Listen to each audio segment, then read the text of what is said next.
तो स्वागत है आप सभी का तंवर राजपूत मोटिवेशन में। तो यहाँ पर आरबीआई का हंटर चलता ही जा रहा है। अभी आपको पता है कि आईआईएफएल पर जो हंटर चला था, कल आपको पता होगा, कल परसों जो न्यूज़ आई थी, उसके बाद में अगर आप देखेंगे तो ये स्टॉक को अब देखो आज ही 12% 13% गिरा है। उससे पहले भी कल भी ये गिरा था। तो यहाँ पर एक अच्छा सी खासी गिरावट हुई। अगर हम इसके स्टॉक को देखें तो एक साल में इसने एक अच्छा सा रिटर्न दिया था, मतलब डबल कर दिया था आपका पैसा।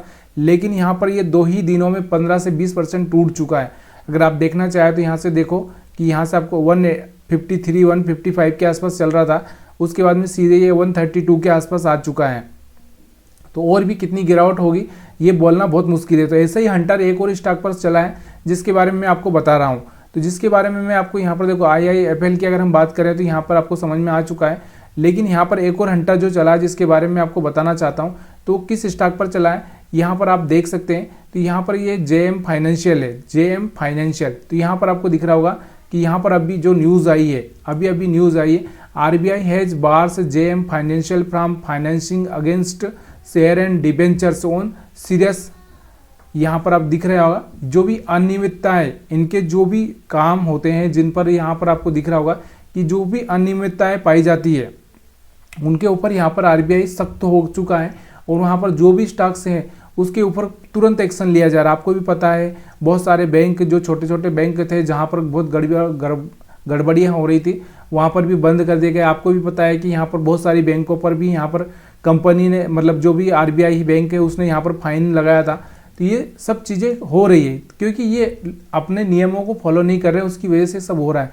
तो क्या हो रहा था यहाँ पर अगर हम इसकी न्यूज़ को पढ़ें तो the Reserve Bank of India has barred JM financial product limited from doing any form of financing against shares and debentures. तो देखो ये शेयर्स और डिबेंचर से क्या होता है आपको पता है। शेयर्स मतलब जो हम लोग बाई करते हैं वही शेयर्स। डिबेंचर यहाँ पर एक पत्र होता है, वो पत्र होता है ऋण पत्र जिसको हम बोल सकते हैं। तो उसी पत्र से रिलेटेड यहाँ पर इशू हुआ है इनका कि ये कुछ न कुछ गलत कर रहे हो, तो उसकी वजह से यहाँ पर इन पर सख्ती बढ़ती जा रही है आरबीआई द्वारा। तो यहाँ पर आपको दिख सकता है कि इस स्टॉक पर आने वाले टाइम में अगर हम बात करें, यानी कि कल के ट्रेडिंग सेशन में यहाँ पर एक गिरावट देखने को मिल सकती है। तो इसलिए अगर आपके पास में है तो इस स्टॉक से थोड़ा सा निकल जाइए, या फिर आपको यहाँ पर थोड़ा सा अपने को एक बड़ी गिरावट देखने को मिल सकती है।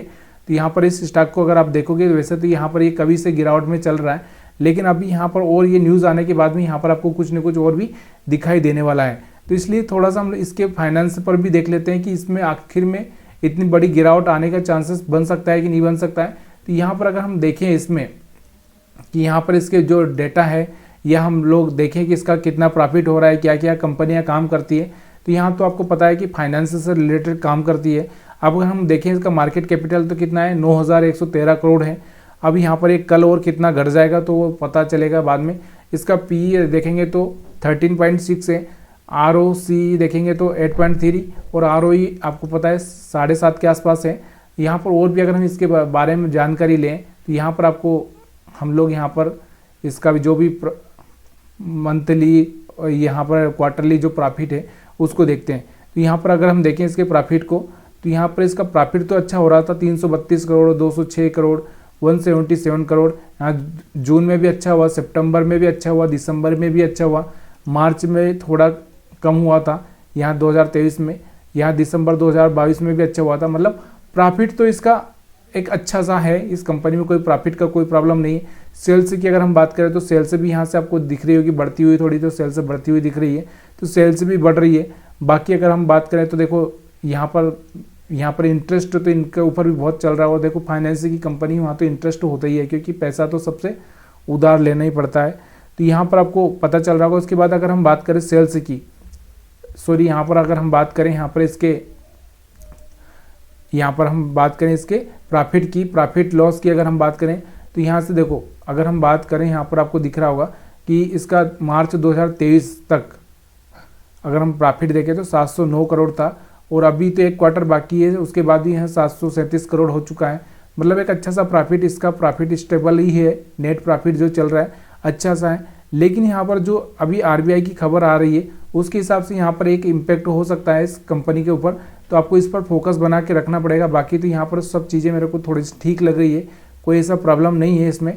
लेकिन ये अगर आरबीआई का जो भी यहाँ पर अभी इनका ऊपर जो भी पाबंदियाँ लगाई गई है, अगर वो ऐसी जारी रही तो यहाँ पर इस कंपनी में आगे चल के इसके स्टॉक में बहुत ज़्यादा गिरावट देखने को मिल सकती है। तो यहाँ पर अगर कैश फ्लो की बात करें तो यहाँ पर कैश फ्लो इनके पास में है ही नहीं कुछ भी, ठीक है। अगर हम बात करें प्रोमोटर होल्डिंग की और यहाँ पर शेयर पैटर्न की अगर हम बात करें तो यहाँ पर आप देखोगे कि यहाँ पर इसके बारे में अगर हम बात करें तो यहाँ से प्रोमोटर के पास में 56 पॉइंट के आसपास यहाँ पर इन हिस्सेदारी है, जो कि यहाँ पर 56.49 के आसपास थी, यहाँ पे 48, यहाँ पे कम, यहाँ से थोड़ा थोड़ा कम होती जा रही है, लेकिन इतना कोई खास कम नहीं हो रही है। यहाँ इसके पास बढ़ रही है। यहाँ से अगर आप देखोगे तो यहाँ पर आपको दिख रहा होगा कि यहाँ से FII के पास भी एक अच्छी सी होल्डिंग है। DI के पास अगर हम बात करें तो यहाँ DI के पास बढ़ रही है और यहाँ पब्लिक के पास 17% के आसपास है। तो मतलब यहाँ पर ये भी पैटर्न अच्छा है, लेकिन जो न्यूज़ आई है वो इसके लिए बहुत ख़राब है। तो यहाँ पर इस न्यूज़ को आपको देखना है और समझना है कि अगर ये न्यूज़ की वजह से यहाँ पर कोई इफेक्ट आता है तो उसको आपको थोड़ा सा देखा जा सकता है, या फिर अगर आप ज़्यादा ही प्रॉफिट में है तो आप अपने हिसाब से इस पर बाइंग सेलिंग कर सकते हैं। जो करना है आप अपनी मर्जी से कर सकते हैं। तो इसलिए आपको ये मेरी बातें सुनकर या फिर मेरी बातें, मैं तो यहाँ पर न्यूज़ के बारे में ही बात कर रहा हूँ, मैं यहाँ पर कोई बाइंग सेलिंग की सलाह नहीं दे रहा हूँ। तो प्लीज़ यार जो भी डिसीजन लेना है अपने दम पर लीजिएगा। यहाँ पर आपको मैंने बता दिया कि जो भी न्यूज़ आई थी इसके बारे में, क्योंकि यहाँ पर कुछ न कुछ तो गिरावट आने वाली है, क्योंकि आपको भी पता है कि IIFL के बारे में आपको पता है कि उनको जो भी पुराने कस्टमर थे उनको ही कंटिन्यू करने के लिए बोला है और जो नए कस्टमर है उनको बंद कर दिया गया है RBI का जो भी रूल है इसके हिसाब से। तो यहाँ पर इस शेयर में देखो कितनी 20% 16% तक की यहाँ से गिरावट देखने को मिल रही है। तो यहाँ से आपको दिख रहा होगा 15 से 20% की गिरावट, मतलब इसमें भी 15 से 20% की अगर गिरावट हो जाती है तो ये स्टॉक कहाँ पे जा सकता है।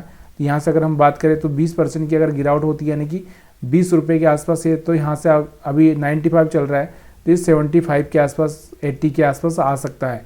तो इसलिए इस पर फोकस रखकर चलिएगा। अगर आपके पास में है तो प्रॉफिट बुक कर लीजिएगा, नहीं है तो फिर आपको यहाँ से इसके प्रॉफिट को देखकर अगर लॉन्ग टाइम के लिए है तो आप फिर उसको होल्ड करके भी रख सकते हैं। लेकिन जो भी बाइंग सेलिंग करना है जो आपकी मर्जी से करिए, यहाँ पर हमारा कोई वो व्यू ही नहीं है बताने वाला।